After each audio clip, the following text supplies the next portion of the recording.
Before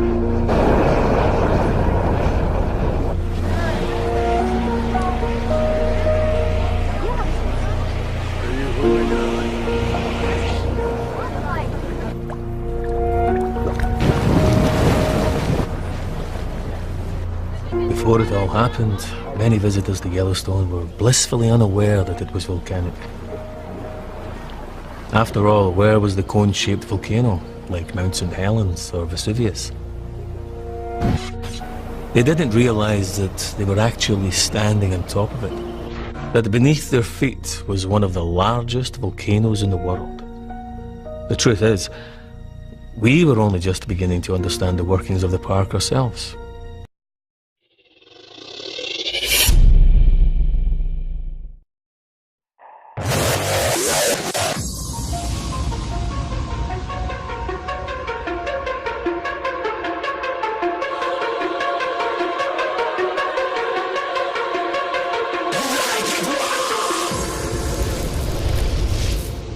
I like it raw. Raw. Ooh, baby, I like it raw. Ooh, baby, I like it raw. The vast reservoir of red-hot molten rock that lies just a few kilometers beneath where you're sitting now. The sleeping dragon that powers all of the geysers and hot springs, mud spots and steam vents that draw people here in their millions every year.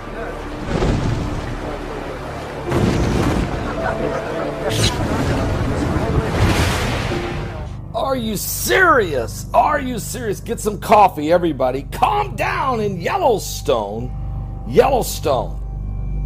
Yes, and Montana, they were hit with a very strong jolt, a powerful 4.5 magnitude earthquake recorded in Yellowstone National Park in the evening last night, but it's been followed by several earthquakes, including a 2.7 all the way to 3.1.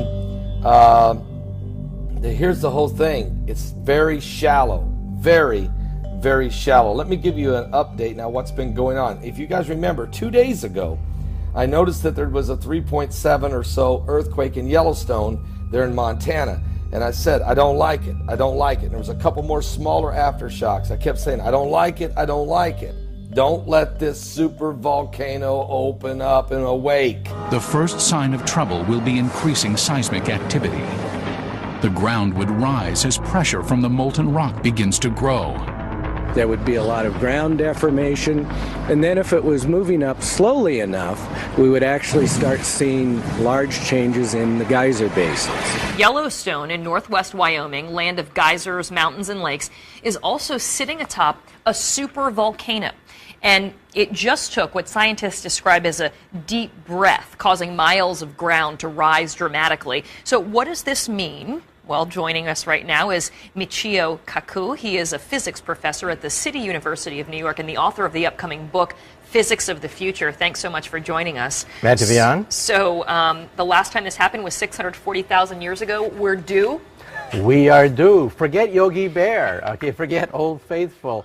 It's sitting on top of a sleeping giant. Now, if you're sleeping next to an 800-pound gorilla, you monitor every burp, every snore of this gigantic gorilla, because when it blows, it could destroy the United States as we know it. This is a pretty scary prospect. I want to just show people what we're talking about here when we talk about this super volcano, and we have a little thing to show you, a map with some of the details. So that's where it is. It's beneath Yellowstone. It's been there, as we know. I guess this has erupted 3 times in 2.1 million years. But what they're worried about is the fact that they say that the ground has started to swell in levels that they have not seen before, 10 inches in some places in the past year. What does that tell us? It tells us that there is activity in this supervolcano, which erupts roughly every 600 million years. And the last eruption was 640 million years ago. Oh, 640 million or 1,000? 1,000 years ago, I'm sorry, right. Because then we had some more time. Then we have some more time, right. But that's what's making us very nervous, because the cycle time corresponds to the present-day era. So every single burp, murmur of this gigantic potential supervolcano, including the rise of the sea level, has to be watched very carefully. All right, so when we talk about this, and we have pictures, pictures of Mount St. Helen erupting back in 1980. Let's just show this right now. You say that an explosion with this supervolcano under Yellowstone, and there we're seeing the Mount St. Helens, would be 1,000 times bigger than this. What type of damage are we talking about here? We're talking about immediate damage out to 100 miles from the site. That is total devastation, basically wiping out everything in sight. However, the real damage goes out to 500 miles if you include volcanic ash, poisonous gases, death of wildlife and vegetation, and that's a ring about 1,000 miles across. That's the heartline of America. It would pretty much wipe out Earth as we know it? It would wipe out the United States as we know it. And again, we don't want to panic anybody. It could happen tomorrow, or it could happen 100,000 years from now. It's black magic trying to predict exactly when it's going to blow, but we do know one thing. One day, it will blow. So, and you say that something on this scale is what wiped out the dinosaurs. 65 million years ago, another supervolcano coincided with this meteor that hit Mexico, and we think it was a double whammy that knocked out the dinosaurs. So it's something that we take very seriously, but again, the cycle time is measured on the scale of hundreds of thousands of years. Would there be anything we could do to prepare or to get people out? I mean, how much of a warning might we get with this eruption? All you can do is run. You don't get much warning. What happened is the ground starts to rise, more and more earthquakes take place, more ash and volcanic gases start to be unleashed. That's about the only warning we get, because we do not have a good way to predict volcanic eruptions. Are we getting a better way to do it, or are we just at the mercy of Mother Nature? We're still clueless.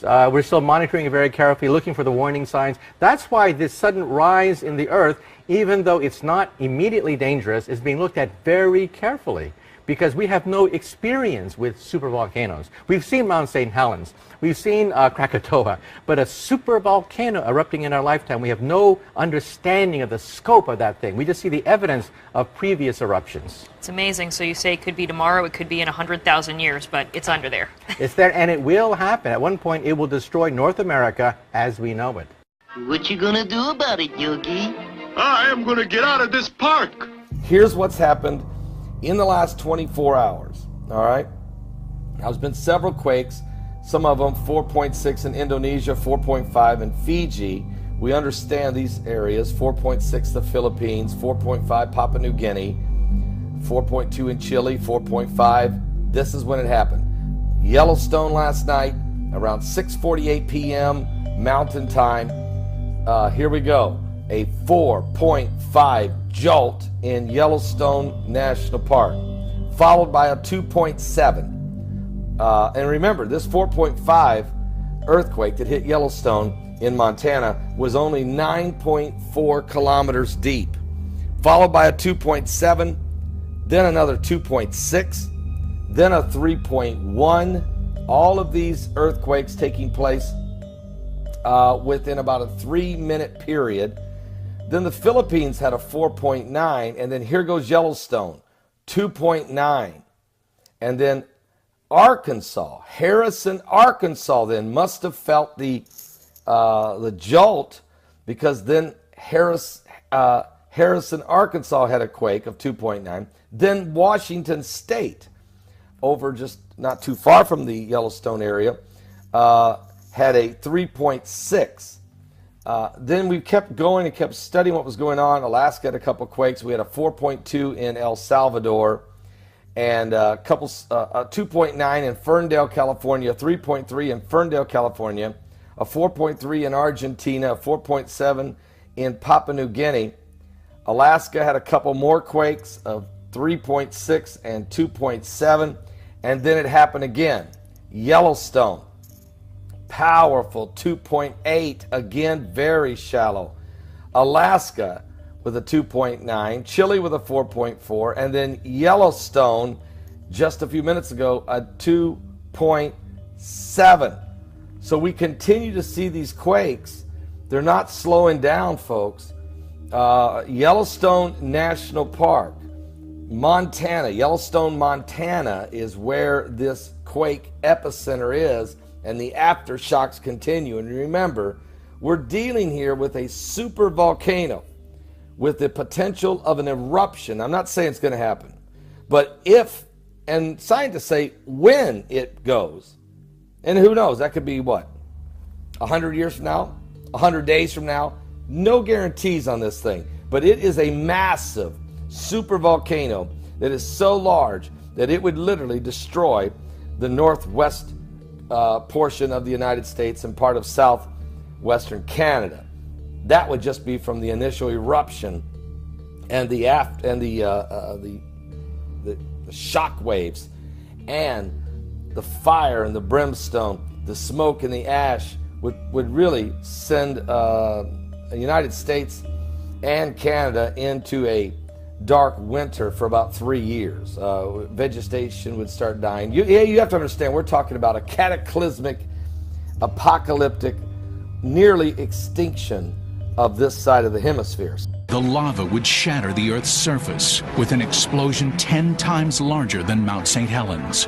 A hurricane of hot gases would spread out in all directions as the ash cloud reaches 80,000 feet into the air. Already larger than anything man has experienced, this would be just the beginning of a Yellowstone super eruption. Within days, a second enormous eruption would begin, then another. Soon, a ring of monstrous explosions 50 miles wide would be spewing molten rock and burning gases across the landscape. Certainly within 100 miles of Yellowstone, there wouldn't be much that was not destroyed.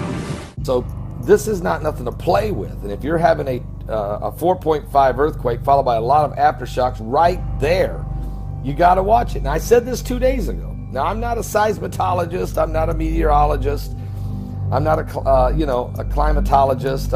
I'm not a cosmetologist. I'm not an ophthalmologist or even a cardiologist. But I am I've been watching what's going on. How's that?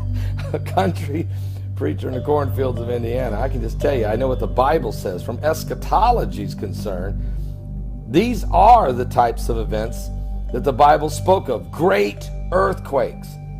We don't know how long it's going to just sit there before it decides to go off. If sometime in the future it were to erupt, as it has before, the Yellowstone volcano would overwhelm everything within 100 miles and disrupt lives across the globe for years. Breaking news out of Yellowstone. 5 earthquakes in the last hour. The largest being a 4.5. All right, let's see if I can find it. Here's the event. 7 miles east-southeast of Grayling, Montana, 9.4 kilometers deep. There were others associated with this swarm, a 2.9, 2.8, 3.1, a 2.7, and then the initial 4.5. Looking at the seismograms right here in West Yellowstone. Let's go right to it. There it is. That's the 4.5. Those are probably the aftershocks, the 2.9. I think there was a 3. I'm sure they were felt all over the entire park. Some more of them there. Where's this one at? Holmes Hill. Let's go way over here and see what we got. Parker Peak. Absolutely. Hawks Rest. Wow, that's busy. Red Rock Ranch.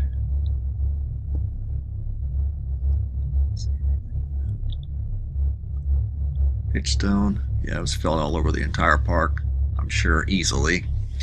So anyway, small swarm at Yellowstone, largest being a 4.5, and that's been within the last hour. And I'm sure there'll be more to come. Yellowstone's been very busy here recently. What I didn't know was that then NASA has been flying the Stratospheric Observatory for Infrared Astronomy. They've been doing flyovers, mysterious flyovers, the Yellowstone area. And now we're hearing more information. Then we had the earthquake last night of 4.5, several aftershocks, which I've already discussed in my video earlier this morning. We will be talking about this afternoon. It is that critical.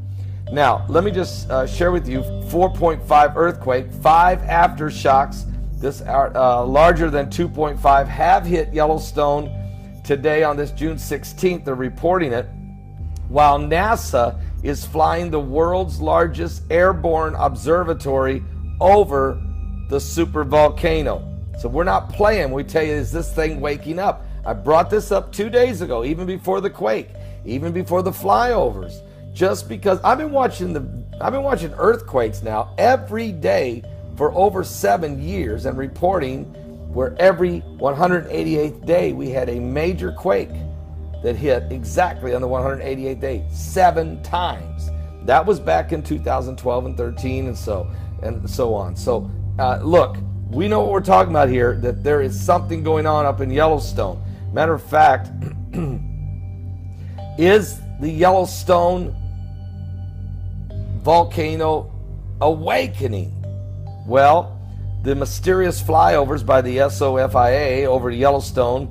Currently, NASA puts their stratospheric observatory for infrared astronomy, the world's largest, most sensitive airborne observatory every day in the air. And if NASA puts this in the air, it's important, folks. They don't do this every day. And when they do, the bird of prey doesn't go hunting unless there's something to hunt. They're watching something. You can bet on that, and that's the truth. Matter of fact, this is it has a 8.2 foot diameter infrared telescope. Makes it possible to make scientific observations that are impossible for even the largest and highest of Earth-based telescopes to see. Already 4 days during the sunrise and sunset, NASA has been monitoring the sun, but yesterday they turned their lenses toward Yellowstone National Park. Remember, the massive lake of molten carbon, the size of Mexico. What? That is, are you seriously telling me that's the size of this thing? It is, and it's under Yellowstone. That's why I tell you, if this thing was to erupt, literally erupt, it is cataclysmic for the Western Hemisphere. There would be people survive, but it would be post-apocalyptic. And they would be wandering around. This is not... So when you read the Bible talks about great earthquakes on the planet. Tremendous famines. Disease, plagues, pestilences of a biblical proportion. Chaos, confusion, sorrows, great pain. A supervolcano eruption would cause just that. Death would be beyond comprehension. So what I'm trying to share with you is, if somebody's watching, if you're saved, you have none of the fear. So we're talking here, wrath of God. If you're not saved, this is the volatility of this world you live in. Very volatile, very dangerous. Perilous times, even, Paul said. A supervolcano waking up in the USA. A supervolcano, which in case of eruption will blow all of North America and doom about half of the world to slow death, is starting to wake up.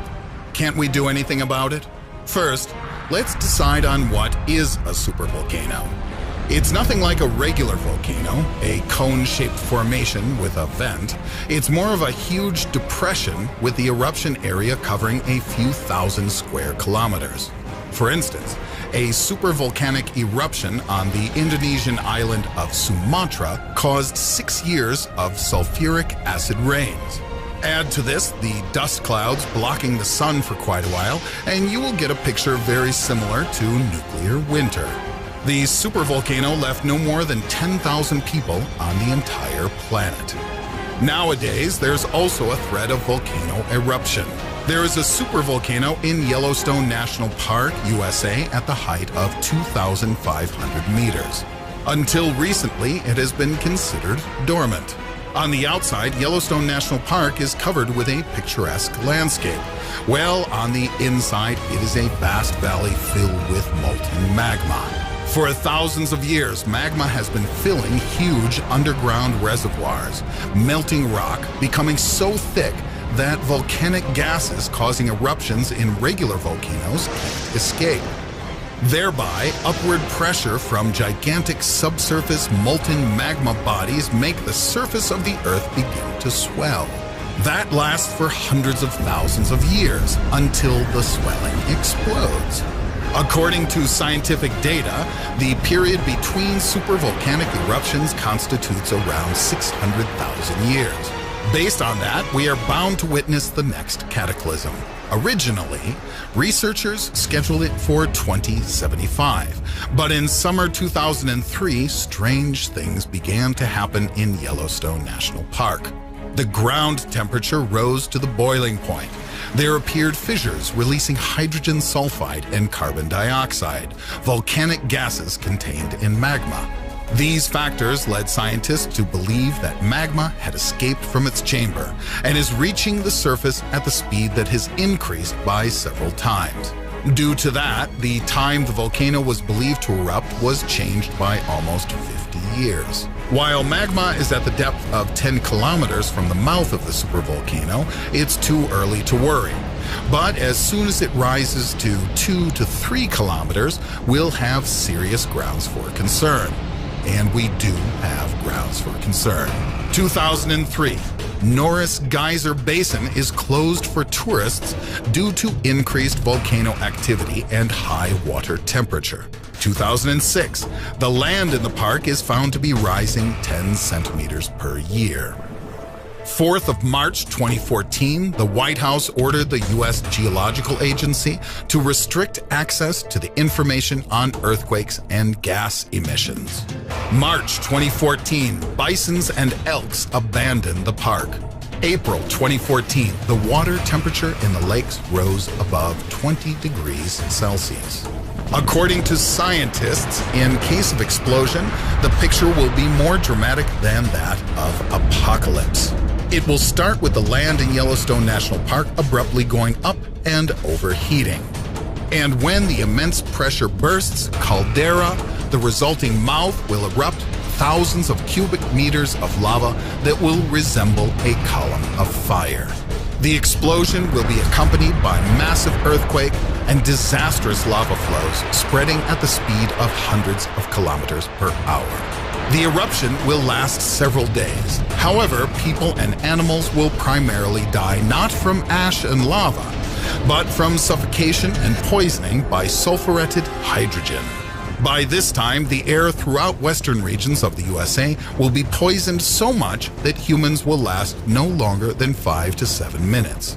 Researchers do not challenge the fact that Yellowstone Giant will trigger the eruption of hundreds of regular volcanoes worldwide. Furthermore, the eruption of volcanoes situated on the ocean bed will generate numerous tsunamis, which will flood coastal areas and all island countries.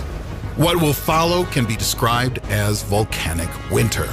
The U.S. President's Council of Advisors on Science and Technology has come to the conclusion that it will be impossible to rescue the entire population. A few months' time before the explosion, we'll see the evacuation of major scientists, military servicemen, high-tech experts, and billionaires.